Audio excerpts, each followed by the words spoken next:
l'État de Tigray et de l'administration intérimaire sur les activités au cours dans l'État. Suite à cela, le Premier ministre a annoncé sur sa page de médias sociaux que le groupe de travail d'urgence poursuivrait ses travaux de reconstruction et de stabilisation avec le soutien du général Yohannes Gebremesqal Tasfa Mariam.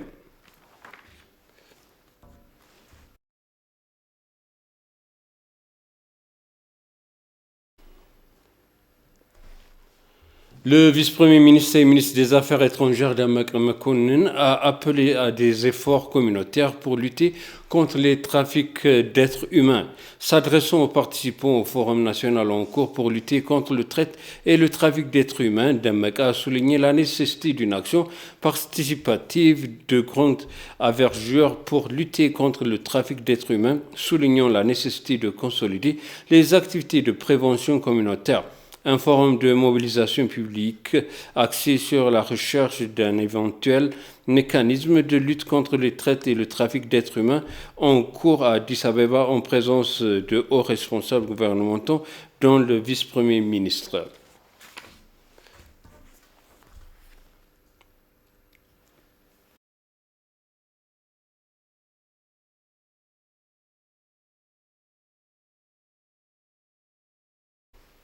Les auteurs disent que les dirigeants politiques du pays d'aujourd'hui devraient apprendre la valeur du pardon des Éthiopiens qui ont pris part à la bataille d'Adwa. Les auteurs ont souligné que les dirigeants d'aujourd'hui doivent éviter le ressentiment, ajoutant que le pardon devrait être la voie à suivre. Ils ont exhorté tous les Éthiopiens à tirer les leçons de l'histoire dans l'effort de construire une nation ensemble. Pété Soussiarit nous présente les détails. L'armée éthiopienne qui combattait vaillamment les Italiens à Douai en 1896, enseignant non seulement la bravoure, mais aussi diverses autres valeurs.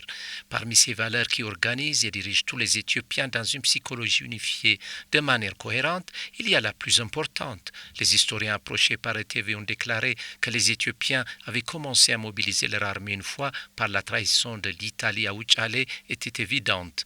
Le leadership collectif et complémentaire des seigneurs de guerre sous l'empereur Ménique II a une importance capitale, ont-ils déclaré. Tout en célébrant la victoire d'Adwa, nous devons saluer l'unité des Éthiopiens. Nous devons parler des nations et nationalités de l'Éthiopie. L'armée est composée d'Éthiopiens de tous les coins du pays. La victoire a été obtenue parce que tous les Éthiopiens ont obéi à la seule déclaration de marcher ensemble. Tous les Éthiopiens ont marché vers Adwa. Quelle que soit leur différence, cette unité est une grande connaissance militaire. Déclarant que la victoire d'Adwa est le saut de l'humanité, d'autres ont déclaré que les chefs de guerre régionaux devaient être félicités pour leur psychologie pendant la guerre.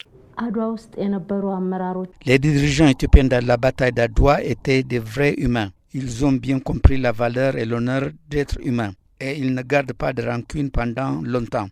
Il peut y avoir des conflits entre eux avant même qu'ils se réconcilient immédiatement et se pardonnent. Ce sont des dirigeants qui connaissent la valeur de l'indépendance et de la souveraineté d'un pays et qui ont une nature humaine. Même si l'Éthiopie d'aujourd'hui a un gouvernement moderne, les dirigeants devraient apprendre des sagesses du leadership et du pardon des dirigeants à l'époque de la victoire d'Adwa, a-t-elle souligné. Les dirigeants devraient être comme des pères et des mères et le peuple devrait être comme des fils et des filles. Tous les dirigeants des différentes régions du pays doivent se pardonner les uns les autres et non avoir de ressentiment. L'Éthiopie affirme avoir autorisé un accès sans entrave aux organisations humanitaires dans l'État du Tigray. Lors d'une conférence de presse, le ministère des Affaires étrangères a rejeté les allégations des médias étrangers selon lesquelles la situation au Tigray était sans fondement. La communauté internationale, a-t-il déclaré, doit abstenir de toute critique sans fondement et prête main forte pour améliorer la situation au Tigray. Le pays estime que la négociation menée par l'Union africaine sur le grand barrage apportera une solution gagnant-gagnant pour tout. S'exprimant sur l'aide humanitaire au Tigray, Dina a révélé qu'un total de 135 organisations internationales qui ont demandé une aide humanitaire dans la région ont obtenu l'accès.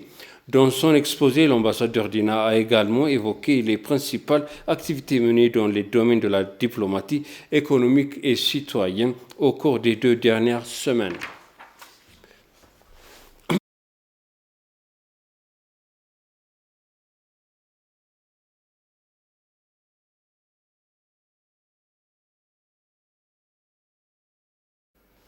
L'ambassadeur d'Éthiopie en Chine, Tashoma Toga, s'est entretenu avec le directeur général du département des affaires africaines du ministère des Affaires étrangères de la Chine.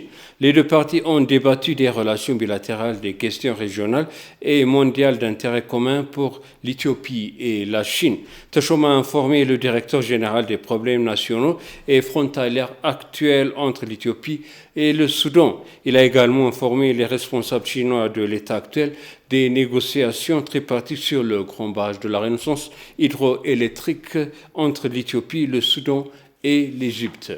Et pour conclure le journal, le Conseil électoral national de l'Éthiopie a déclaré que plus de 2000 candidats avaient été enregistrés représentant 15 partis politique en lice. Cette remarque est venue lorsque le Conseil a discuté avec les partis politiques en compétition sur des questions émergentes pendant que les partis présentent des candidats et promeuvent leur plateforme. Le Conseil a réaffirmé son engagement à faire des prochaines élections une élection véritablement démocratique. S'exprimant à cette occasion, la présidente de la Commission électorale nationale de l'Éthiopie, Burtukan Migdessa, a déclaré que seuls 49 partis politiques qualifiés en lice avaient pris leurs symboles électoraux pour participer aux prochaines élections générales.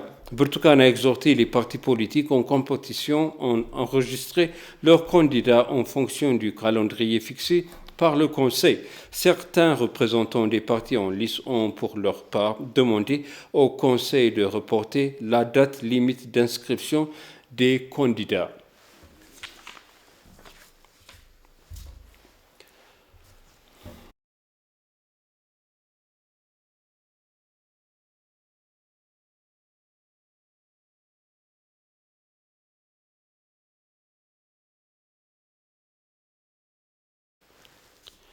Chers téléspectateurs, ainsi s'achève le journal. Merci de nous avoir suivis. Excellente suite de programme.